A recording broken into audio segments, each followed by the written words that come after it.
কলকাতার মানিকতলার কাছে জীবন্ত কালী মা, শ্যামসুন্দরী মা। আজকে আমরা এসেছি শ্যামসুন্দরী মায়ের মন্দিরে।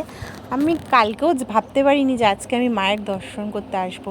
এখানে মাকে বাচ্চার রূপে পূজিত করা হয়। এখানে মায়ের সবথেকে প্রিয় খাবার হচ্ছে চাল, আতপ চাল, কলা, আর অনেকে এখানে ভালোবেসে বাচ্চার রূপেও যেহেতু পূজিত করা, তো কেউ ভালোবেসে চকলেট, যেটা তার ইচ্ছা হয় তারা তাকে দিয়ে থাকে মাকে। আর এখানে পদ্ম ফুল আর জবা ফুলেই পুজো হয়। তো আজকে আমি এসছি এখানে মায়ের জন্য আতপ চাল, কলা, আম আর ফ্রুটি নিয়ে এসেছিলাম। আমরা ভাবতে পারিনি এখানে এসে আমি অঞ্জলি দিতে পারবো। কোনো দিন ওই সময়ে অঞ্জলি হয় না। আজকে কোনো কারণবশত হয়তো কেউ দেওয়ার জন্য এসছেন পুজো। আমরা আজকে অপূর্ব মায়ের এখানে আসলে মা বলে থাকেন মহাদেবকে দর্শন করতে হয়, না হলে মা খুব রাগ করে।